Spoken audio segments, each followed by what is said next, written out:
lu nga xamante ni moom mooy mbir mi pour interpréter. ñu waaf loolu lay ànd ak ñu waaf. waa léegi. que fait-on pour les centaines de jeunes là. il fallait le publier à l'époque. non man gisuma woon noonu lieu bi de. non ñoom nañ ko waroon publier là. waaw surtout Ousmane Sonko. ils l'ont caché. man nag loolu nag lu tax. léegi nag bu dee wàllu yoon. mais je peux te donner une politiquement loolu moom war nañ ko. non waaw vas-y. non man c'est bon. non. lenn rek la kii maanaam. code distinction bi. aucun problème parce que loolu moom vraiment ku ne. am nga droit nga tey tous les sénégalais yi nga xamante ne dañoo bénéficier ci amnistie bi. mën nañ dem ñu demande. non loolu c'est clair. waaw léegi nag pourquoi exceptionnellement ñoom loolu kay mooy débat bi. alors que les faits sont les faits. pour embrayer sur ce que dit Pape Demba. voilà bon je commence par ça et je reviens sur l'autre. Allez-y. Le journal Xibaaru le 19 février avait dit ça. Xibaaru.com le 19 février. nee na Ousmane Sonko a obtenu un non-lieu sur toutes les charges qui pesaient contre lui. mais ba mu ko bindee bon ça n'a pas fait l'objet d'un quelconque commentaire. loolu mën naa la ko wax. ça veut dire que xëy na peut-être léegi la si nit ñi bàyyi xel quand Ousmane Sonko l'a partagé. et quand Ousmane Sonko l'a partagé il y a une forme d'inélégance là-dessus il faut le dire. Laquelle forme? xam nga loolu noonu c'est aux avocats de le faire loolu gënoon jekk. c'est les avocats qui représentent un client mon client a obtenu un non-lieu c'est plus simple.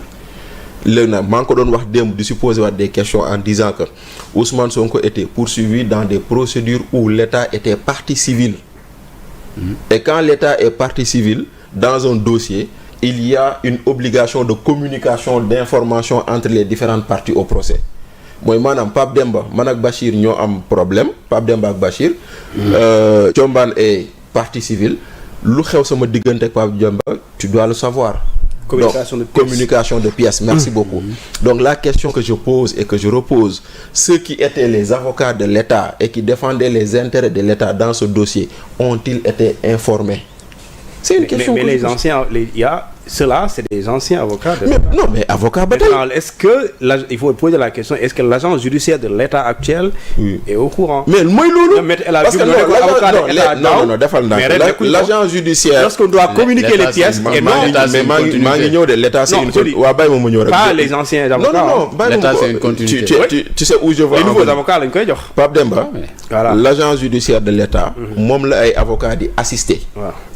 Dans un dossier parce que quand l'État est partie civile il se fait assister par des avocats. Donc la question que je pose elle est valable pour l'agent judiciaire et pour les avocats anciens comme nouveaux l'essentiel. Nouveau.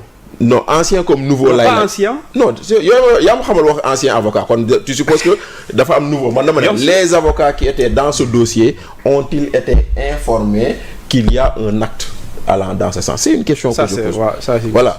bu jàllee loolu je peux vous donner une information que au niveau du tribunal de Dakar au niveau des juges d'instruction ils sont en train de procéder pour tous les dossiers qui sont traits à ces événements de leur donner des non-lieux ñoom ñëpp ils ont commencé à le faire sauf nag pour ñetti dossiers yoo xam ne l'information reste ouverte.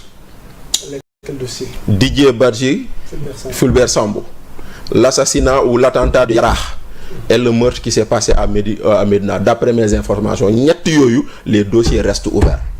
Oui, parce que pas concernés par l'amnistie. Maintenant, nous c'est des crimes.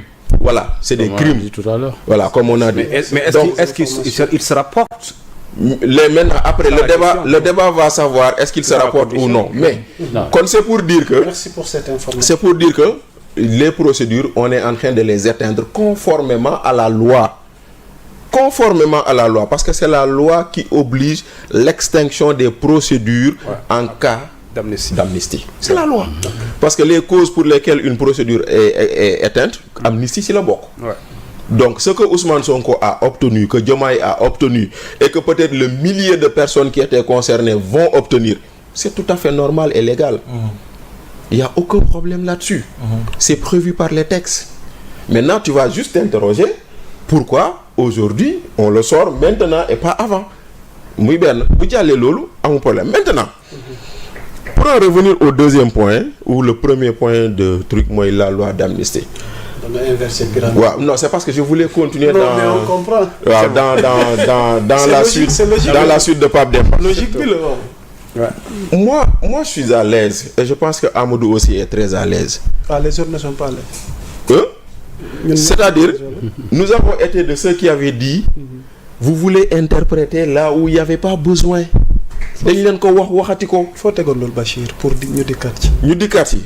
Tu vas prendre la loi d'amnistie elle-même dans son article 3. Rappelez ñu ko. Loi bu njëkk bi. mooy la loi qu'on a votée. dañoo ne premier article d'abord. Sont amnistiés de plein droit tous les faits susceptibles de revêtir les qualifications d'infraction criminelle ou correctionnelle commis entre le 1er février 2021 et le 25 février 2024, tant au Sénégal qu'à l'étranger, se rapportant à des manifestations ou ayant des motivations politiques, y compris celles faites par tout support de communication que leurs auteurs aient été jugés ou non.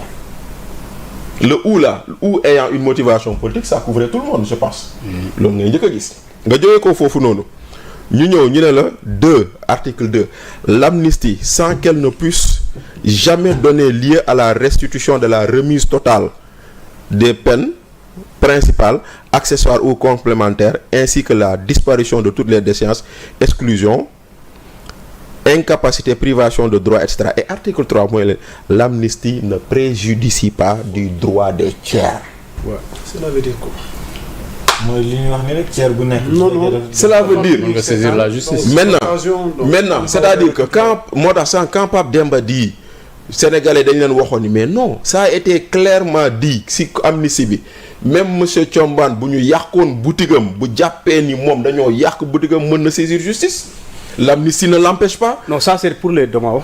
Mais bien. Moi je parle des sanctions pénales. waaw xaaral maa ngi ñëw. Donc nag maintenant. C'est parce que mon côté poursuite. Après dans les poursuites aussi. Voilà. Il est clairement dit et je pense le ministre Aïssata Tall l'a dit et répété.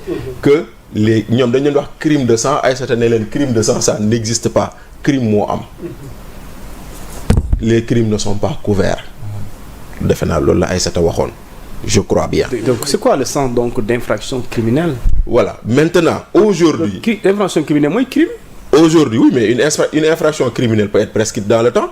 Mais pas Par cela, exemple, pas cela. Non, mais pas Demba. Un incendie volontaire, c'est un acte criminel. Oui. Mais il y a un délai de prescription qui le couvre. Donc, ce fait qu'on ait quelqu'un avait fait un incendie criminel dans le cadre d'activité politique, il est couvert.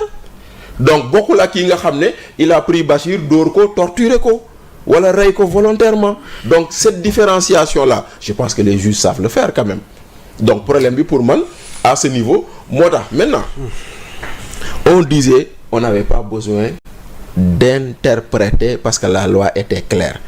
Waa Pastef nous disait non il faut interpréter parce que X Y Z. Donc waa Pastef ñoo woote interprétation et comme l'a dit Pape Demba ils ont voulu faire une modification substantielle. Le Conseil constitutionnel a clairement dit que c'est une modification substantielle. Loolu mooy benn. Deuxièmement, waa Pastef ils ont défendu le texte. Ils ont ameuté l'opinion et la République pour défendre le texte.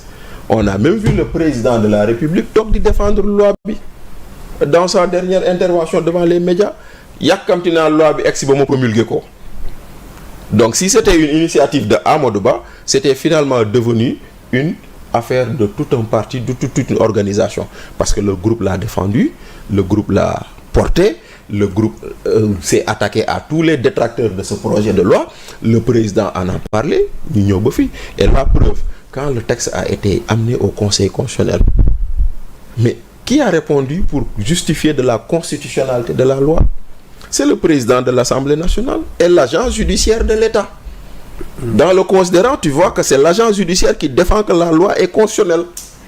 Après que le ministre de la Justice ait dit devant le Parlement que moom gisul dara ci loi bi loo xam ne li nii ce n'est dafa waroo ak constitution bi.